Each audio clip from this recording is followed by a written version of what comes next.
మొట్టమొదటిసారిగా నెల్లూరులో మహానాడు నిర్వహించాలని జాతీయ పార్టీ అధ్యక్షులు చంద్రబాబు గారు, వర్కింగ్ ప్రెసిడెంట్ నారా లోకేష్ గారు నిర్ణయం తీసుకున్న తర్వాత నెల్లూరు జిల్లాలో ఆ యొక్క మహానాడు నా భూతో నా భవిష్యత్ అన్నట్టు సాగాలని, ఒక జనజాతరని తలపించే రీతిలో సాగాలని, నారా లోకేష్ గారి పాదయాత్రను మించి సాగాలని, చరిత్ర గుర్తుండిపోయే విధంగా భవిష్యత్తులో మహానాడు గురించి మాట్లాడుకోవాలంటే నెల్లూరుకు ముందు నెల్లూరుకు తర్వాత అనే విధంగా, అది కూడా ముఖ్యంగా యువనేత నారా లోకేష్ గారు వర్కింగ్ ప్రెసిడెంట్ అయిన తర్వాత మొట్టమొదటి మహానాడు కాబట్టి దాన్నంతా మహోద్భుతంగా జనజాతరని కల్పించే రీతిలో, చరిత్ర సృష్టించే రీతిలో ఒక కోలాహలంగా నిర్వహించాలని చెప్పని జిల్లాలో ఉన్న నాయకులందరూ కూడా, జిల్లా పార్టీ అధ్యక్షుడు పర్యవేక్షణలో నెల్లూరు జిల్లాలో ఉండే 2 మంత్రులు, అదేవిధంగా పార్లమెంటు సభ్యులు, ఎమ్మెల్యేలు, ఎమ్మెల్సీలు, తెలుగుదేశం పార్టీ క్షేత్రస్థాయి నుంచి ఏదైతే బూత్ ఇన్ఛార్జి దగ్గర నుంచి యూనిట్ ఇన్ఛార్జ్, డివిజన్ అధ్యక్షుడు, co cluster in-charge, cluster in-charge, అనుమతి సంఘాల అధ్యక్షుడు, ప్రతి తెలుగుదేశం పార్టీ నాయకుడు, కార్యకర్త ఎంతో ఉత్సాహంగా వేగవంతంగా పనులు ప్రారంభించారు. చాలా తక్కువ సమయంలోనే చక్కటి గ్రౌండ్ కోవూరు నియోజకవర్గం ఇఫ్కో కిసాన్ సెజ్ లో తయారైంది. ప్రతిరోజు కూడా తెలుగుదేశం పార్టీ నాయకులు, కార్యకర్తలు అందరూ కూడా అక్కడికి వెళ్లి ఎక్కడికక్కడ పర్యవేక్షిస్తూ వచ్చారు. సన్నా కమిటీ సమావేశం కూడా జరిగింది. జిల్లా అంతా కూడా ఒక ఉత్సాహ వాతావరణం. ప్రపంచంలో ఉన్న తెలుగు వాళ్ళంతా కూడా నెల్లూరు జిల్లాలో జరగబోతున్న మహానాడుని ప్రత్యేకంగా చూసే పరిస్థితి, ఒక అద్భుత సానుకూల వాతావరణం ఏర్పడిన పరిస్థితుల్లో దురదృష్టం ఏదైతే ఇంధన పొదుపు నివారణ చర్యలు అన్నటువంటి నిర్ణయం ఈ దేశ ప్రధాని నరేంద్ర మోడీ గారి నోట్లో నుంచి రావటం జరిగింది. నిజం, దాంట్లో ఎలాంటి అనుమానం లేదు. ప్రపంచంలో ఈరోజు ఉండే పరిస్థితుల్లో భారత ప్రధాని నరేంద్ర మోడీ గారు కొన్ని కఠిన నిర్ణయాలు తీసుకున్నారు. నరేంద్ర మోడీ గారు ఒకే మాట చెప్పారు, ఈ దేశంలో ఉండే కోట్లాది భారతీయులు చిన్న చిన్న త్యాగాలకి సిద్ధం కావాలా? దయచేసి ప్రపంచంలో ఉండే అనేక దేశాల్లో ఆర్థిక వ్యవస్థలు దారుణంగా దెబ్బతిన్నా ఇంతకాలంగా భారతదేశంలో మనం అందరం కూడా కలిసికట్టుగా ముందుకు సాగుతున్నామంటే, ఆర్థికంగా కాస్త ముందుకు సాగుతున్నామంటే దానికి కారణం మన దేశం అనుసరించే విధానాలు.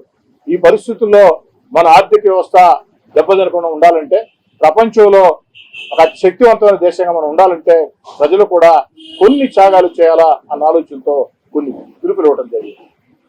ఆ పిలుపుల్లో భాగంగా ఇంధన కొరత గురించి నరేంద్ర మోడీ గారు ఒక నిర్ణయం ప్రకటించిన వెంటనే, ఇంధన కొరత పొదుపు చర్యలు చేపట్టాలా అని భావించిన వెంటనే అటక్ నుంచి కటక్ దాకా, కాశ్మీర్ నుంచి కన్యాకుమారి దాకా విస్తరించిన సువిశాల భారత పవిత్ర పుణ్యభూమిలో నరేంద్ర మోడీ గారు పిలుపునిచ్చిన వెంటనే ఈ దేశంలో మొట్టమొదట అత్యంత వేగవంతంగా స్పందించినటువంటి వ్యక్తి రాష్ట్ర ముఖ్యమంత్రి నారా చంద్రబాబు నాయుడు గారు అని చెప్పని సగర్వంగా మనం చేస్తున్నాం.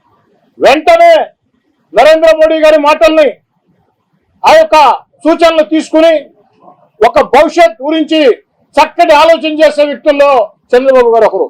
ఎందుకని చెప్తున్నానంటే, ఎప్పుడో 25 ఏళ్ల ముందు కంప్యూటర్లు అద్భుతమైన భవిష్యత్తు ఉంటుందని చెప్పని చంద్రబాబు నాయుడు గారు కంప్యూటర్లు అంటే చాలా మంది హేళన చేశారు. కంప్యూటర్లు కూడు పెడతాయా అని చెప్పారు. మేము కూడా నిజమే కదా, కంప్యూటర్లు కూడు పెడతాయా అనుకున్నాం. కానీ ఆ తర్వాత కంప్యూటర్లు గూడు పెట్టాయి.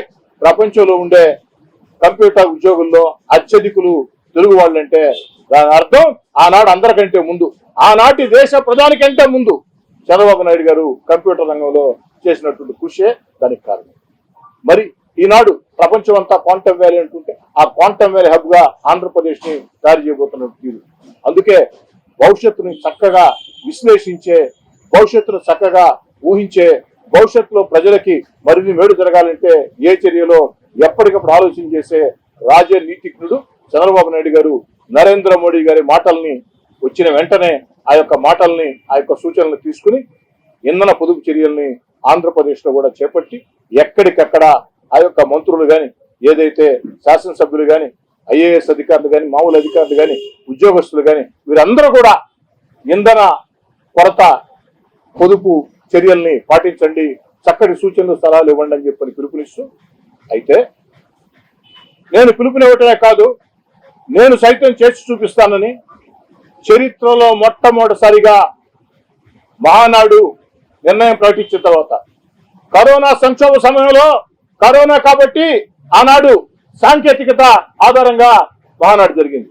మరి కరోనా లేని వేళ ప్రతి సంవత్సరం కూడా అంగరంగ వైభవంగా ఒక పండుగగా కోలాహలంగా జరిగే మహానాడుని సైతం చంద్రబాబు నాయుడు గారు తప్పనిసరి పరిస్థితుల్లో బాధాపరితప్త హృదయంతో త్యాగం చేసి, ఎందుకని చెప్తున్నానంటే చంద్రబాబు గారి ఆలోచన ఒకటే, మనం ప్రజలకు చెప్పే ముందు మనం పాటించాలా, మనం ప్రజలకు చెప్పే ముందు మనం పాటించాలా, మన చేతల్లో చేసి చూపించాలా అన్న చక్కటి ఆలోచన చేసి ఎంతో మంది తెలుగుదేశం పార్టీ కార్యకర్తలకి ఇది ఒక బాధాకరమైన పరిస్థితి అయినప్పటికీ దేశం కోసం, దేశ అవసరాల కోసం, దేశ భవిష్యత్తు కోసం, నరేంద్ర మోడీ గారి మాట మీద గౌరవం కోసం ఒక చక్కటి ఆలోచన చేసి ఈ యొక్క మహానాడిని రద్దు చేయడం జరిగిందని.